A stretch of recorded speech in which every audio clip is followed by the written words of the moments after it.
मनुष्य का मन जो कुछ भी सोच सकता है और विश्वास कर सकता है उसे प्राप्त भी कर सकता है। Napoleon Hill.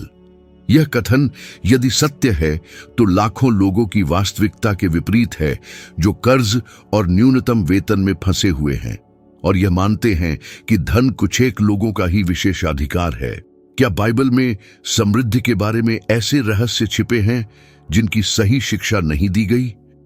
मैं धन के 10 नियमों का खुलासा करूंगा, जिन्हें हिल के दृष्टिकोण के साथ जोड़कर आप अपने वित्तीय और व्यक्तिगत जीवन को बदल सकते हैं। पहला नियम है विश्वास। दूसरा, वर्तमान वास्तविकता से परे देखना। बहुत से लोग अपनी ही अक्षमता में विश्वास करने के कारण प्रयास करने से पहले ही हार मान लेते हैं। आपने कितनी बार खुद को नाकामयाब होते हुए देखा है, यह सोचकर कि धन आपके भाग्य में नहीं है, कि केवल कुछ चुनिंदा लोगों के पास ही प्रचुरता की पहुंच है। हिल के दर्शन और बाइबल के नजरिए से आस्था केवल किसी उच्च शक्ति में विश्वास तक ही सीमित नहीं है, बल्कि अपने स्वयं की क्षमता में भी विश्वास है। यह एक दृढ़ विश्वास है कि आप विपरीत परिणामों के बावजूद एक नई वास्तविकता बना सकते हैं। हिल ने इसे गहराई से अनुभव किया। युवावस्था में उन्होंने उस समय के सबसे अमीर लोगों में से एक एंड्रयू कार्नेगी का साक्षात्कार लिया था। कार्नेगी ने कहा था कि अधिकांश लोग अपनी ही आत्मविश्वास की कमी के कारण धनवान नहीं बन पाते, वे अगले कदम से पहले ही हार मान लेते हैं। इस मुलाकात ने हिल के जीवन और करियर को बदल दिया। कल्पना कीजिए, एक अनुभवहीन, संसाधनहीन युवा एक अरबपति के सामने यह सुन रहा है कि रहस्य केवल धन नहीं, बल्कि आंतरिक आस्था और कठिनाइयों से परे देखने की क्षमता है। इस मुलाकात ने हिल को 20 से ज्यादा साल तक सफल व्यक्तियों का साक्षात्कार लेने के लिए प्रेरित किया, ताकि वे समझ सकें कि कैसे आस्था और दूरदर्शिता उनके भाग्य को आकार देती है। यह समझना बहुत जरूरी है। बहुत से लोग मानते हैं कि उन्हें पहले धन प्राप्त करना होगा, तभी वे धन में विश्वास कर पाएंगे। क्रम उल्टा है, पहले विश्वास फिर धन। विज्ञान उस बात की पुष्टि करता है जो हिल पहले ही कह चुके थे। किसी लक्ष्य की स्पष्ट और निरंतर कल्पना करने से मस्तिष्क के वे क्षेत्र सक्रिय होते हैं जो प्रेरणा और योजना से जुड़े होते हैं, जैसे कि वह लक्ष्य पहले से ही प्राप्त हो। ओलंपिक एथलीट, उद्यमी और कलाकार रोजाना कल्पना की तकनीकों का इस्तेमाल करते हैं। देखिए कि असफलता में विश्वास करना कितना आसान है। नौकरी छूटने या पैसे की कमी के बारे में सोचते समय आपका मन इतने सशक्त दृश्य बनाता है कि चिंता पैदा हो जाती है। कल्पना कीजिए कि इसी ऊर्जा का इस्तेमाल सफलता, समृद्धि और प्रचुरता के चित्र बनाने के लिए किया जाए। असफलता में विश्वास करना समृद्धि में विश्वास करने से ज्यादा यथार्थवादी क्यों होगा? यह विरोधाभास लाखों लोगों को बंधन में रखता है। हिल का मानना था कि आस्था हर उपलब्धि का आरंभिक बिंदु है, और बाइबल इसकी पुष्टि करती है। बिना आस्था के ईश्वर को प्रसन्न करना असंभव है। लेकिन यह आस्था निष्क्रिय नहीं, सक्रिय है। ऐसा कार्य करना जैसे वह पहले से ही वास्तविक हो, दिखाई न देने वाले रास्ते पर भी चलना। दूसरा नियम, वास्तविकता से परे देखना, इस प्रक्रिया को पूरा करता है। केवल विश्वास करने से काम नहीं चलेगा, यह देखना भी जरूरी है कि अभी तक जो नहीं है वह क्या है। जैसे बीज बोना, आपको पेड़ नहीं दिखता, लेकिन आप ऐसा कार्य करते हैं जैसे वह पहले से ही वहां हो, उसकी देखभाल कर रहे हैं और फसल की प्रतीक्षा कर रहे हैं। रोजाना 5 मिनट अपने आप को अपनी मनचाही जिंदगी जीते हुए कल्पना करने में लगाइए। आंखें बंद कर लीजिए और विवरणों को देखिए। आपका घर, आपकी कार, ज्यादा पैसे होने का एहसास, बिना कर्ज के यात्रा करने की आजादी, बिल चुकाने और दूसरों की मदद करने के लिए संसाधनों की सुरक्षा। आपका मस्तिष्क इस दृष्टिकोण को एक वास्तविक संभावना के रूप में स्वीकार करने लगेगा, जिससे आपके रोजाना के फैसले बदल जाएंगे। लेकिन क्या होगा अगर आप विश्वास करते हैं और कुछ नहीं होता? यह डर आम है। आस्था चुनौतियों को खत्म नहीं करती, बल्कि उनके प्रति आपकी मुद्रा बदल देती है। जहां आस्थाहीन व्यक्ति पहली बाधा पर ही हार मान लेता है, वहीं आस्थावान व्यक्ति उसे एक और कड़ी के रूप में देखता है। एंड्रयू कार्नेगी कहते थे कि सबसे बड़ी त्रासदी यह है कि लोग सोने के एक कदम पहले ही आस्था की कमी के कारण हार मान लेते हैं। आप आस्था से जीते हैं या डर से? आप समस्याओं पर ज्यादा विश्वास करते हैं या संभावनाओं पर? यही शुरुआती बिंदु है। विश्वास करने और परे देखने पर आंतरिक रूप से कुछ बदलता है जो बाह्य रूप से प्रकट होता है। हिल के साथ ऐसा हुआ, इतिहास के महान लोगों के साथ ऐसा हुआ और आपके साथ भी हो सकता है। तीसरा नियम है अपने विचारों को नियंत्रित करना। चौथा, अनुशासन को बढ़ावा देना। इन आधारों के बिना कोई भी मजबूत निर्माण नहीं हो सकता। हिल का मानना था कि मन समृद्धि की एक जेल या एक चाबी हो सकता है। आपके विचार आपके भावनाओं को आकार देते हैं, जो आपके कार्यों को निर्देशित करते हैं। अगर आपके मन पर कमी, तुलना और हार के विचार हावी हैं, तो मुश्किल से ही आपके कार्य धन उत्पन्न करेंगे। यह ऐसा है जैसे किसी जहरीली जमीन में बीज बोना, कुछ नहीं उगेगा। बाइबल कहती है, जैसा मनुष्य अपने हृदय में सोचता है वैसा ही वह है। तंत्रिका विज्ञान के अध्ययन इस बात की पुष्टि करते हैं कि नकारात्मक विचारों की पुनरावृत्ति से डर और चिंता से जुड़े तंत्रिका संबंध मजबूत होते हैं, जिससे व्यक्ति विनाशकारी भावनात्मक चक्रों में फंस जाता है। आप कितनी बार इस चक्र में फंसे हुए महसूस किया है? अपने बैंक खाते को देखते हुए, सोचते हुए कि आपके पास कभी पैसे नहीं होंगे, कि आपका जीवन हमेशा कर्ज में रहेगा, कि सफलता कुछ एक लोगों का ही विशेषाधिकार है। ये विचार आपके मन में बोए गए बीज हैं जो कमी उत्पन्न करते हैं। यहां अनुशासन काम आता है। अनुशासन अपने लक्ष्य की दिशा में रोजाना कार्य करना है, चाहे प्रेरणा हो या न हो, चाहे परिणाम दूर ही क्यों ना हो। हिल अनुशासन को उस पुल के रूप में देखते थे जो सपनों को वास्तविकता में बदल देता है। इसके बिना आस्था भ्रम बन जाती है और दृष्टि कल्पना। जिन्होंने महान कार्य किए हैं वे केवल भाग्यशाली या विशेषाधिकार प्राप्त नहीं थे, बल्कि उन्होंने लगातार आदतें बनाए रखी। अर्नोल्ड श्वार्ज़नेगर एक उदाहरण है।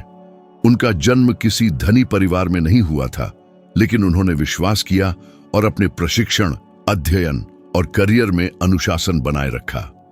मसल मैन से लेकर सिनेमा, राजनीति से लेकर व्यापार तक उनका जीवन दर्शाता है कि कैसे मन पर नियंत्रण और अनुशासन एक साधारण व्यक्ति को किंवदंती में बदल देते हैं। हिल ने भी मुश्किल दौर देखे थे। उन्होंने न केवल सफलता के बारे में लिखा, बल्कि हार और वित्तीय संकटों का भी सामना किया, जो इतने गंभीर थे कि उन्हें करोड़पतियों के साथ रहने के बाद भी गरीबी में जीना पड़ा। हार मान लेने का प्रलोभन बहुत ज्यादा था, लेकिन उनकी खोजों को लिखने और साझा करने में उनके अनुशासन और दृढ़ निश्चय ने उन्हें अपनी कृति का फल प्राप्त करने तक मजबूत बनाए रखा। आप कितनी बार रुकने के आवेग में बह गए हैं? कितनी बार अनुशासनहीनता ने आपके परिणाम छीन लिए हैं? अनुशासन दर्द देता है, लेकिन इसकी कमी का दाम बहुत ज्यादा चुकाना पड़ता है। अगर आप अपने मन और अपने कार्यों को अनुशासित नहीं करते हैं, तो दुनिया आपको अनुशासित करेगी, आमतौर पर क्रूर तरीके से, कर्ज, निराशा और पछतावे के माध्यम से। रोजाना कुछ मिनट अपने विचारों की निगरानी करने के लिए दें। पैसे के बारे में हर नकारात्मक विचार को लिख लीजिए। एक हफ्ते के बाद आपके पास यह स्पष्ट रूप से दिखेगा कि आपका मन कैसे प्रोग्राम किया गया है। हर विनाशकारी विचार को सकारात्मक और यथार्थवादी कथन से बदलें। उदाहरण के लिए, मैं कभी पैसे नहीं बचा पाऊंगा को बदलकर, मैं अपने वित्त का बेहतर प्रबंधन करना सीख रहा हूं और हर दिन मैं थोड़ा और आगे बढ़ रहा हूं करें। 7 दिनों तक पैसे के बारे में सभी विचारों को बिना किसी छानबीन के लिख लीजिए। अंत में दोबारा पढ़ें। यह अभ्यास यह बता सकता है कि क्या आपका मन आपका सबसे बड़ा दुश्मन रहा है या सहयोगी। अनुशासन इस छोटे से कार्य से शुरू होता है और इसमें समृद्धि के जीवन का आधार बनता है।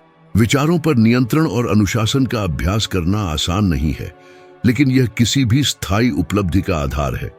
यही बात उन लोगों को अलग करती है जो सपने देखते हैं और जो उन्हें पूरा करते हैं। धन की शुरुआत बैंक खाते में नहीं, बल्कि मन में होती है। 5वां नियम है अच्छी संगति चुनना। छठा, उद्देश्य के साथ जीना। बहुत से लोग मानते हैं कि उनकी वित्तीय कठिनाइयां अवसरों या परिस्थितियों की कमी के कारण होती है, लेकिन वे यह नहीं देख पाते कि वे ऐसे लोगों से घिरे हुए हैं जो उनके विचारों और व्यवहारों को बढ़ावा देते हैं, जो उन्हें बंधन में रखते हैं। क्या आपने कभी गौर किया है कि शिकायत करने वाले लोगों, जो भविष्य में विश्वास नहीं करते, जो हमेशा संकट और कमी की बात करते हैं, के साथ निकटता आपके सोचने के तरीके को कैसे प्रभावित करती है? यह धुएं के साथ रहने जैसा है। आपके फेफड़ों पर इसका प्रभाव पड़ता है। हिल इसे मास्टरमाइंड कहते थे, दिमागों का मिलन जो एक साथ ऊंचा उठते हैं, जिससे विकास के लिए अनुकूल मानसिक और भावनात्मक माहौल बनता है। वे कहते थे कि किसी भी सफल व्यक्ति ने अपना रास्ता अकेले नहीं बनाया है। हमेशा ही सहायता, प्रेरणा और विचारों के आदान प्रदान का एक नेटवर्क होता है। जिन लोगों ने महान कार्य किए हैं, उन्हें देखकर हमें यह पैटर्न दिखाई देता है। उदाहरण के लिए, स्टीव जॉब्स अकेले एप्पल नहीं बना पाते। स्टीव वोज़नियाक से मिलना निर्णायक था। वोज़नियाक के पास तकनीकी पहलू के लिए एक शानदार दिमाग था, जबकि जॉब्स के पास दूरदर्शिता और साहस था। इन गुणों के योग ने दुनिया की सबसे मूल्यवान कंपनियों में से एक का निर्माण किया। यह अच्छी संगति चुनने की शक्ति है। 1 + 1 10, 100 या 1000 हो सकता है, जब दृष्टि और मूल्यों में सामंजस्य हो। दूसरी ओर, जब हम अपने आसपास ऐसे लोगों को रखते हैं जो किसी चीज में विश्वास नहीं करते, जो हमारे सपनों का मजाक उड़ाते हैं या जो बर्बादी और कर्ज के चक्र में जीते हैं, तो हम उस मानसिकता को ग्रहण कर लेते हैं। आपने कितनी बार किसी चीज पर सिर्फ इसीलिए पैसा खर्च किया है क्योंकि आपके दोस्त भी ऐसा ही कर रहे थे, ये जानते हुए भी कि यह आपके बजट पर भारी पड़ेगा? माहौल सीधे आपके वित्तीय और जीवन के चुनावों को प्रभावित करता है। दूसरा नियम, उद्देश्य के साथ जीना प्रयास को अर्थ देता है। केवल बिलों का भुगतान करने के लिए काम करने से एक ऐसा खालीपन पैदा होता है जिसे कोई भी धनराशि नहीं भर सकती। हिल का कहना था कि सबसे अमीर और सफल लोग स्पष्ट रूप से समझते थे कि वे जो कर रहे थे वह क्यों कर रहे थे। धन एक बड़े उद्देश्य का परिणाम था। बाइबल इस विचार को बल देती है, जहां मनुष्य का खजाना होता है, वहीं उसका हृदय भी होता है। बिना उद्देश्य के धन जमा हुआ कागज भर है। आप कितने ऐसे लोगों को जानते हैं जिनकी अच्छी आय है, लेकिन वे असंतुष्ट हैं, अर्थहीन दिनचर्या में फंसे हुए हैं, खरीदारी, यात्रा या मनोरंजन से खालीपन भरने की कोशिश कर रहे हैं? दिशा की कमी है। वह बड़ा कारण नहीं है जो कठिनाई के दिनों में भी ऊर्जा और स्थिरता देता है। हिल ने इसे व्यवहार में सीखा। उन्होंने निराशा और गरीबी के दौर देखे, लेकिन उन्हें हार मानने से रोकने वाली बात यह थी कि वे अपनी खोजों को ऐसे शिक्षाओं में बदलना चाहते थे जो लाखों लोगों की मदद करे। अगर उनका लक्ष्य केवल अमीर होना होता तो वे पहली ही हार में हार मान लेते, लेकिन चूंकि उनका मिशन खुद से भी बड़ा था, उनका दृढ़ता तब तक कायम रहा जब तक उनकी किताबें विश्व स्तर पर मानक नहीं बन गई। कल्पना कीजिए कि क्या अंतर होता अगर आप ऐसे लोगों से घिरे होते जो विकास में विश्वास करते हैं और साथ ही आपके पास उद्देश्य की स्पष्टता भी होती। इससे निराशा और हार मान लेने के प्रलोभन के विरुद्ध मानसिक सुरक्षा कवच बनता। वैज्ञानिक शोध दर्शाते हैं कि जिन लोगों का उद्देश्य परिभाषित होता है, उनमें कल्याण, खुशी और शारीरिक स्वास्थ्य का स्तर ज्यादा होता है। वे ज्यादा और बेहतर जीते हैं क्योंकि वे जानते हैं कि वे किसके लिए लड़ रहे हैं। सोचिए, आप अपने सपनों को किसके साथ साझा करते हैं? वह कौन सा कारण है जो आपके रोजाना के प्रयास को बनाए रखता है? अगर आपके साथी आप पर विश्वास नहीं करते हैं और अगर आपका उद्देश्य अभी भी स्पष्ट नहीं है, तो शायद आपके कई अवरोधों का यही कारण है। रहस्य इन दोनों स्तंभों को समायोजित करना है, क्योंकि सच्ची समृद्धि केवल धन जमा करना नहीं है, बल्कि सही लोगों से घिरा हुआ और एक ऐसे उद्देश्य से प्रेरित होकर जीना है जो कुछ भी मिटा नहीं सकता। 7वां नियम है कभी हार न मानना। 8वां, डर का सीधे सामना करना। ये ताकतें साथ चलती हैं, क्योंकि हर बार जब आप हार मानने वाले होते हैं तो वहां कोई छिपा हुआ डर होता है। पर्याप्त अच्छे न होने का डर, समय बर्बाद करने का डर, न्याय होने का डर, नाकाम होने का डर। हिल कहते थे कि डर मानवता का सबसे बड़ा कारावास है, जो लाखों लोगों को प्रतिभा या क्षमता की कमी के कारण नहीं, बल्कि इसलिए लकवाग्रस्त कर देता है क्योंकि उन्होंने डर को अपने चुनावों को तय करने दिया है। आपने कितने सपनों को पीछे छोड़ दिया क्योंकि आप मानते थे कि यह ज्यादा जोखिम भरा होगा। आपने कितने अवसर गंवा दिए क्योंकि डर ज्यादा बोलता था। दृढ़ता उन लोगों को अलग करती है जो बाकी भीड़ में बीच रास्ते में रुक जाते हैं। थॉमस एडिसन एक उत्कृष्ट उदाहरण है। विद्युत बल्ब बनाने से पहले उन्होंने 1000 से ज्यादा बार कोशिश की और असफल रहे। कल्पना कीजिए कि अगर वे 500वें प्रयास में ही हार मान लेते, दुनिया अधिक समय तक अंधेरे में रहती। यही दृढ़ता की शक्ति है। यह गारंटी नहीं देती कि आप पहली बार में सही करेंगे, लेकिन यह गारंटी देती है कि आप तब तक खेल में बने रहेंगे जब तक आपको सफलता नहीं मिल जाती। नेपोलियन हिल ने महामंदी के दौरान भी, जिस दौरान उन्होंने अपनी लगभग सभी संपत्तियां गंवा दी और पूरा देश गहरे संकट में था, अपनी साहित्यिक कैरियर को त्यागने की सोच तक रखी। अपनी कुछ सबसे प्रभावशाली कृतियां लिखी। उन्होंने अपने दर्द को उद्देश्य में बदल दिया। डर का इस्तेमाल कुछ ऐसा बनाने के लिए ईंधन के रूप में किया जो भविष्य की पीढ़ियों की मदद करे। अपने जीवन के बारे में सोचिए। कितनी बार आप किसी चीज को प्राप्त करने के करीब पहुंच गए थे, लेकिन बहुत कठिन मानकर हार मान ली। आपने कितनी बार उत्साह के साथ कोई परियोजना शुरू की, लेकिन बाधाओं का सामना करते ही उसे छोड़ दिया। दृढ़ता का मतलब कठिनाइयों को नजरअंदाज करना नहीं है, बल्कि उनके बावजूद दृढ़ रहना है। इसका मतलब यह स्वीकार करना है कि असफलता प्रक्रिया का हिस्सा है, लेकिन हार मानना कोई विकल्प नहीं है। सकारात्मक मनोविज्ञान दृढ़ता के महत्व की पुष्टि करता है। यह दर्शाता है कि लचीला व्यक्ति जो सचेत रूप से डर से निपटना सीखते हैं, उन्हें दीर्घकालिक लक्ष्यों को प्राप्त करने और अधिक व्यक्तिगत संतुष्टि प्राप्त करने की अधिक संभावना होती है। डर जब उसका सामना किया जाता है तो वह लकवाग्रस्त करने वाली बाधा नहीं रह जाता और विकास के स्थान पर अज्ञात की ओर बढ़ने के संकेत में बदल जाता है। एक प्रभावी अभ्यास वह डर पहचानना है जो आपको सबसे ज्यादा नियंत्रित करता है। असफलता का डर, पैसे की कमी का डर, प्रियजनों को खोने का डर। इस डर को लिख लीजिए और इसके बगल में उस सबसे बुरे परिदृश्य को लिख लीजिए जो हो सकता है अगर यह डर सच हो जाए। फिर बताइए कि आप उस स्थिति में कैसे उठ खड़े होंगे। यह साधारण कार्य डर को अंधकार से बाहर निकालता है और उसे तर्क की रोशनी में लाता है। यह दर्शाता है कि सबसे बुरे परिदृश्यों में भी आपके पास उठ खड़े होने के संसाधन होंगे। दृढ़ रहना यह रोजाना फैसला करना है कि डर आपका जीवन नियंत्रित नहीं करेगा। यह तेज धारा के विरुद्ध नाव चलाने जैसा है, थकाऊ, लेकिन उस चीज को प्राप्त करने के लिए जरूरी है जो कुछ ही लोग प्राप्त करते हैं। अधिकांश लोग जल्दी हार मान लेते हैं, यह जाने बिना कि वे जीत से एक कदम दूर थे। हिल इसे सोने से 3 फीट दूर हार मानना कहते थे और लाखों लोग अभी भी इसी तरह जी रहे हैं, ठीक उसी समय रुक रहे हैं जब वे फल प्राप्त करने वाले होते हैं। डर से प्रेरित आपकी कौन सी निष्क्रियता है? आप कब तक डर को अपना भाग्य तय करने देंगे? जब दृढ़ता आदत बन जाती है और डर का सीधे सामना किया जाता है तो कोई भी बाधा प्रचुर जीवन को रोक नहीं पाएगी। धन का 9वां नियम यह समझना है कि यह केवल आपके लिए नहीं है, और 10वां नियम यह समझना है कि अपने जीवन को बदलने का मतलब अपने आसपास की दुनिया को बदलना है। यह गलत धारणा है कि समृद्धि व्यक्तिगत है, जो संपत्ति के संचय और व्यक्तिगत सुरक्षा तक सीमित है। सच्चाई यह है कि समृद्धि तभी पूरी होती है जब वह प्रभाव पैदा करे।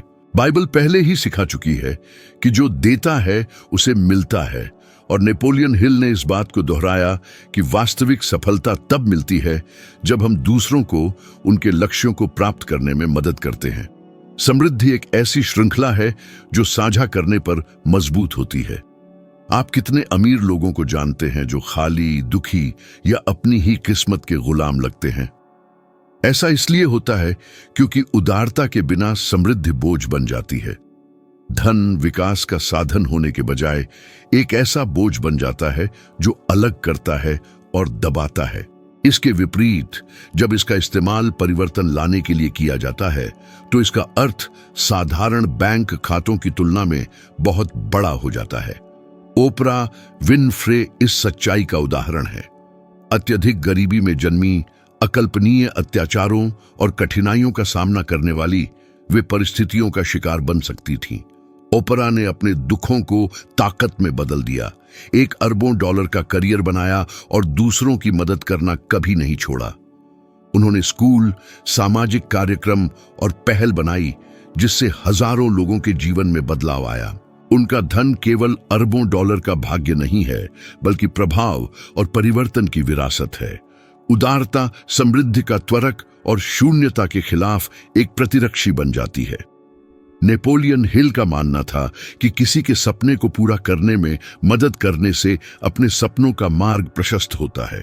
उन्होंने युवाओं, उद्यमियों और राजनीतिक नेताओं को सलाह दी, यह दर्शाते हुए कि उनका ज्ञान केवल उनके लिए नहीं था। उनके योगदान से न केवल धन मिला, बल्कि मान्यता और उद्देश्य भी मिला, जिससे उनकी साझा समृद्धि की दृष्टि की पुष्टि हुई। सकारात्मक मनोविज्ञान इसकी पुष्टि करता है।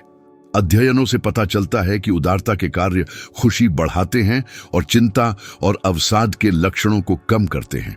किसी की मदद करने पर मस्तिष्क डोपामाइन और सेरोटोनिन छोड़ता है, जिससे दाता प्रभाव उत्पन्न होता है। उदारता से प्राप्तकर्ता और दाता दोनों को लाभ होता है, जिससे कल्याण और समृद्धि का एक सदाचारी चक्र बनता है। कल्पना कीजिए कि आप जानबूझकर उदारता का अभ्यास करते हैं, न कि केवल जब अतिरिक्त हो, बल्कि एक आदत के रूप में।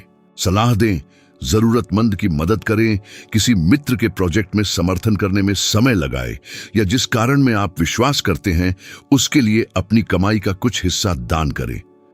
छोटे छोटे इशारों से भी एक अकल्पनीय गुणक प्रभाव पैदा होता है। आपके पैसे के साथ आपके संबंधों के लिए एक परिवर्तनकारी चुनौती। अगले 30 दिनों में सचेत उदारता का अभ्यास करें। प्रतिदिन एक कार्य चुनें, छोटा या बड़ा, और परिणामों को देखें। हो सकता है कि आपका मन पैसे की कमी के विचार से मुक्त हो जाए। हो सकता है कि रोकने के बजाय साझा करने से नए अवसर उत्पन्न हों, और हो सकता है कि आपको पता चले कि असली समृद्धि इस बात में नहीं है कि आप कितना जमा करते हैं, बल्कि आप कितना बदलते हैं। वह धन जो केवल आप पर केंद्रित होता है आपके साथ मर जाता है, लेकिन साझा धन पीढ़ियों तक गूंजता रहता है। अपने जीवन को बदलना महत्वपूर्ण है, लेकिन जब आपका परिवर्तन दूसरों को प्रेरित करता है और उन्हें उठने में मदद करता है, तो आप कुछ बड़ा बन जाते हैं। पैसा केवल आंकड़े नहीं रह जाता है और विरासत का साधन बन जाता है। एक संकेत है कि दुनिया में आपके गुजरने से फर्क पड़ा है। अगर आप यहां तक पहुंचे हैं तो आपको पता चल गया होगा कि यह सामग्री सतही नहीं है, यह मात्र क्षणभंगुर मनोरंजन नहीं है। साझा किए गए प्रत्येक शब्द का एक उद्देश्य है, परिवर्तन को उत्तेजित करना, जागरूकता जगाना और आपके विकास को गति देना। इसलिए मैं यहीं नहीं रुकता, क्योंकि मुझे पता है कि आपकी यात्रा एक ही वीडियो या पाठ में समाप्त नहीं होती है। बहुत कुछ पता लगाना बाकी है और मैं आपके साथ हर चरण में रहना चाहता हूं। इसलिए आगे बढ़े। अगला वीडियो या इस चर्चा का अगला चरण आपको इस परिवर्तन के मार्ग को जारी रखने में मदद करने के लिए इंतजार कर रहा है। जब आपके व्यक्तिगत विकास की बात आती है तो मजाक करने की कोई जगह नहीं है, और मैं आपको अगले स्तर तक पहुंचने के लिए सर्वश्रेष्ठ प्रदान करने के लिए प्रतिबद्ध हूं।